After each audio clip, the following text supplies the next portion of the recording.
നമസ്കാരം. വീണ്ടും മണിപ്പേച്ച് Malayalam YouTube channel വഴി നിങ്ങളൊക്കെ കാണുന്നതിൽ എനിക്ക് വളരെ സന്തോഷം. ഇന്ന് രാവിലെ മാർക്കറ്റ് ഓപ്പൺ ആയപ്പം ഹൈലി നെഗറ്റീവ് ആയിട്ടാണ് ഇരുന്നത്. പക്ഷേ ഇപ്പോൾ കുറച്ച് റിക്കവറി ആയിരിക്കുന്നു. ഈ റിക്കവറി താങ്ങൂല. അത് നിങ്ങളുടെ അടുത്ത് ഒരുപാട് വട്ടം ഞാൻ പറഞ്ഞിട്ടുണ്ട്. ഇന്നും മാർക്കറ്റിൽ വന്നിട്ട് 172 പോയിന്റാണ് നെഗറ്റീവിൽ സ്റ്റാർട്ടായത്.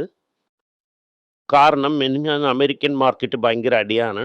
കച്ച എണ്ണയുടെ സെയിൽസ് 90 കഴിഞ്ഞു പോകുന്നു. മാർക്കറ്റിൽ രൂപയുടെ മേളിലും പ്രഷർ വരും. ഇന്ന് RBI എന്ത് ശ്രമിച്ചാലും 96-46 അടുത്താണ് രൂപ ഇരിക്കുന്നത്. രൂപ സ്റ്റഡി ആയിട്ട് വിളുന്നോണ്ടേ ഇരിക്കുന്നു. ഇന്നും ഒരു 50 കാശ് വിളുവാണെങ്കിൽ ആൾ ടൈം ലോയ്ക്ക് ചെല്ലും. ഈ മാർക്കറ്റിൽ രൂപയിന് ഒരു ലെവലിന് മേലെ നമ്മളെ കൊണ്ട് രക്ഷിക്കാൻ പറ്റൂല. ഇത് നിങ്ങൾക്ക് ഇന്ന് മനസ്സിലായിരിക്കും. സ്വർണത്തിന്റെ വില ഒരു 15 രൂപ ഏറിയിരിക്കുന്നു. 13,150 രൂപ. ഡോളറിൽ കുറയേണ്ട ചാൻസസ് ഉണ്ട്. രൂപയിൽ നമുക്കിതിനെ പറയാൻ പറ്റൂല. രൂപ എത്രയും ദൂരം താങ്ങും. രാവിലെ ബാങ്ക് നിഫ്റ്റി 1000 പോയിന്റ് താഴെ ഇറങ്ങിയിരുന്നു. വെറും ICICI ബാങ്ക് മാത്രം തന്നെ പോസിറ്റീവിലുണ്ടായിരുന്നത്. ബട്ട് ഇതിനെയും ഇന്ന് പാതിക്ക് പാതി ഏറ്റിരിക്കുന്നു. ഇതും താങ്ങൂല.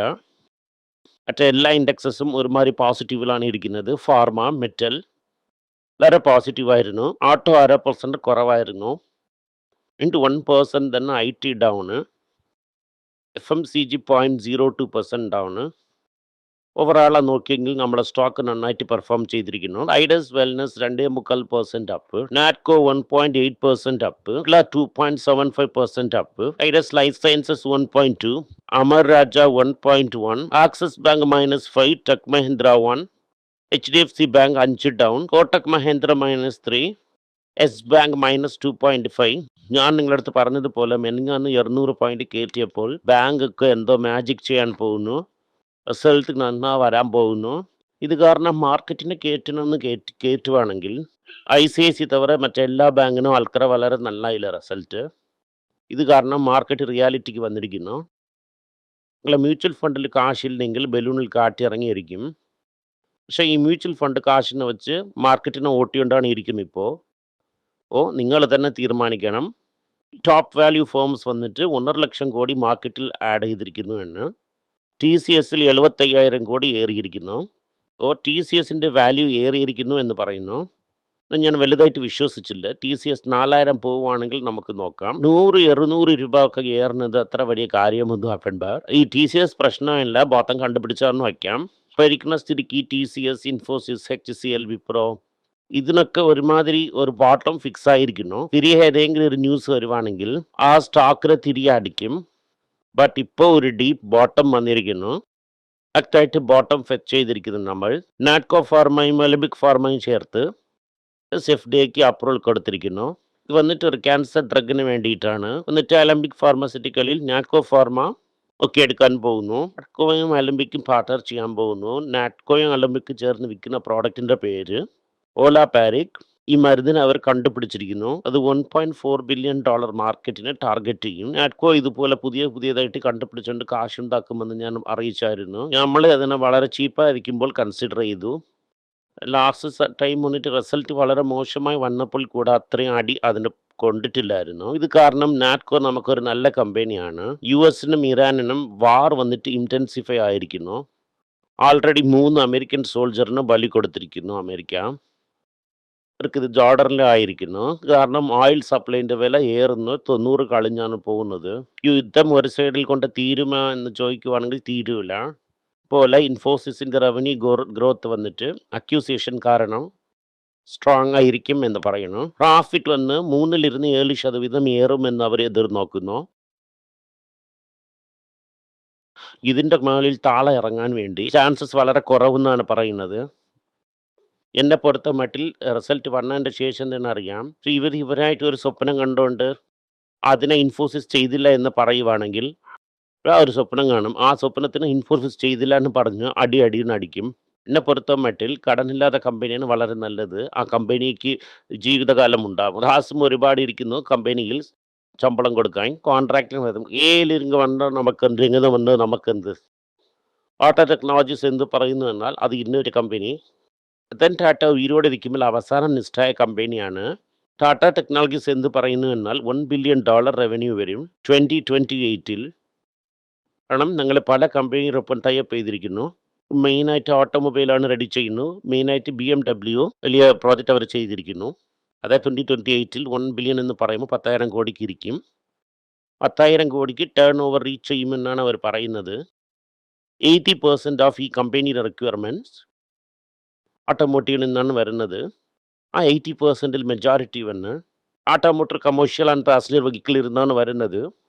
ഇത് കാരണം ജാഗ്വാർ ലാൻഡ് റോവർ വന്നിട്ട് 25% കൊടുക്കുന്നു.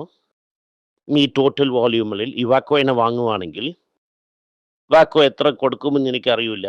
ടാറ്റ ഇലക്ട്രോണിക്സ് എന്ത് ചെയ്യുന്നു എന്നാൽ ചിപ്പ് ഫാബിൻ്റെ 90mm ടെക്നോളജിയിൽ വെച്ച് ഓൾഡ് ടെക്നോളജിയിൽ ആരംഭിക്കാൻ പോകുന്നു. അവർ അനൗൺസ് ചെയ്തിരിക്കുന്നു. ഇന്ത്യയിലുള്ള ആദ്യത്തെ കാര്യം അതാണ്. അത് ചിപ്പ് ഫാബ് വിത്ത് 90mm ടെക്നോളജി. ട്രെൻഡ് എന്ത് പറയുന്നു എന്നാൽ ആനുവലി ഞങ്ങൾ 100 വെബ്സൈറ്റ് സ്റ്റോർ തുറക്കാൻ പോകുന്നതാണ് പറയുന്നു. 2,500 കോടിയാണ് ഫണ്ട് റൈസ് ചെയ്തു വച്ചിരിക്കുന്നത്.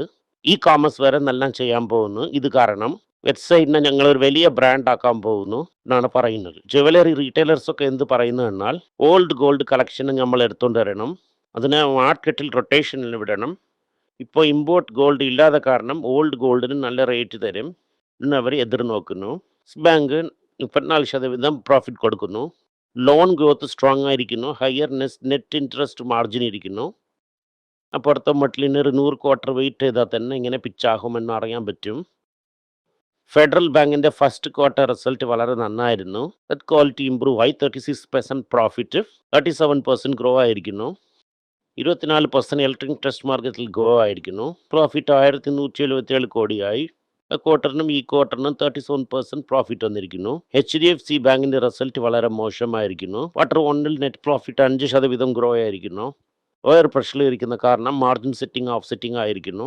Q1 നെറ്റ് പ്രോഫിറ്റ് 19,000 കോടിയാണ് ഇരിക്കുന്നത്. മാർക്കറ്റിൽ ഇത് പറഞ്ഞത് ചെയ്തില്ല എന്നത് ഒരു കാര്യമായിട്ട് വന്നിരിക്കുന്നു. മെയിനാ ഇതിൽ എന്താണ് പ്രോബ്ലം എന്ന് നോക്കുമ്പോൾ മെയിനാ കാസ റേഷ്യോ കയറിയില്ല. കാസ കയറിയാൽ തന്നെ ഇവർക്ക് വലുതായിട്ട് എന്തെങ്കിലും ചെയ്യാൻ പറ്റും. കാസ കയറണമെങ്കിൽ ഡെപ്പോസിറ്റ് കയറണം. HDFC കൊടുത്ത ലോണിന് ഈ മെർജ് ബാങ്കിൽ കഷ്ടപ്പെടുന്നു. ICICI ബാങ്ക്സിനും അതുപോലത്തെ പ്രോബ്ലമാണ് ഉണ്ടായിരുന്നത്. അവർ മെർജറായി 15 വർഷമായ കാരണം അവർക്ക് ആ പ്രോബ്ലം ഒന്നും അറിയാൻ പറ്റിയില്ല. CICI ബാങ്കിൻ്റെ പ്രോഫിറ്റ് 16% ഗ്രോ ആയിരിക്കുന്നു. ഇത് കാരണം അവർ സ്റ്റോക്ക് മാത്രം ഇന്ന് രാവിലെ 2.5% അപ്പിലുണ്ടായിരുന്നു. റിലയൻസിൻ്റെ ലാഭം 25% കുറഞ്ഞിരിക്കുന്നു. സെയിൽസ് റവന്യൂ കയറിയിരുന്നാലും മാർജിൻ കുറയേണ്ട കാരണം എന്തെന്ന് നോക്കിയാൽ last time on time gain ഇരുന്നത്, ഈ പ്രാവശ്യം ഓൺ ടൈം ഗെയിൻ ഇല്ല.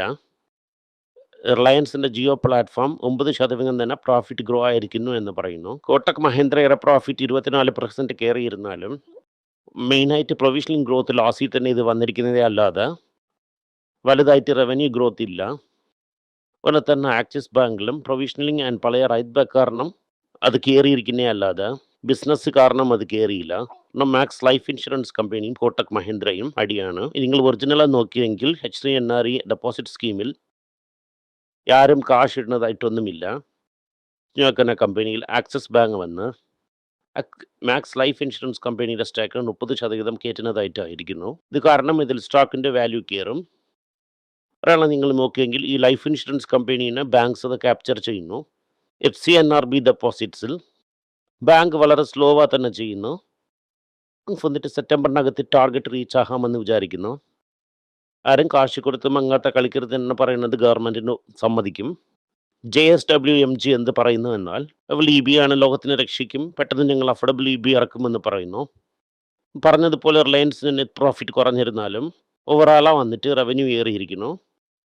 പ്രോഫിറ്റ് കുറയാൻ ഒരേ കാരണം last time one time gain വന്നു. ഈ പ്രാവശ്യം വൺ ടൈം ഗെയിൻ ഇല്ല.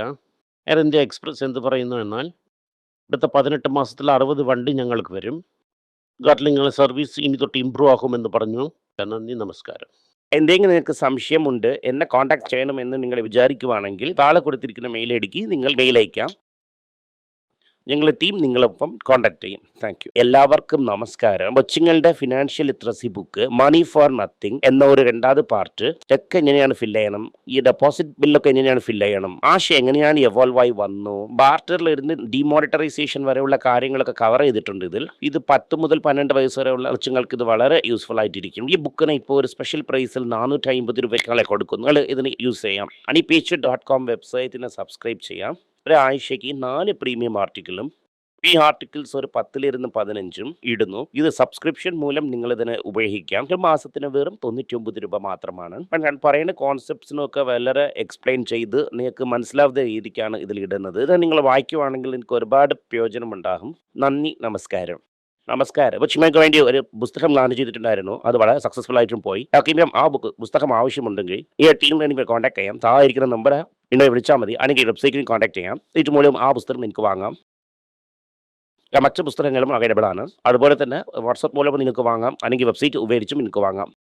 നന്ദി, നമസ്കാരം.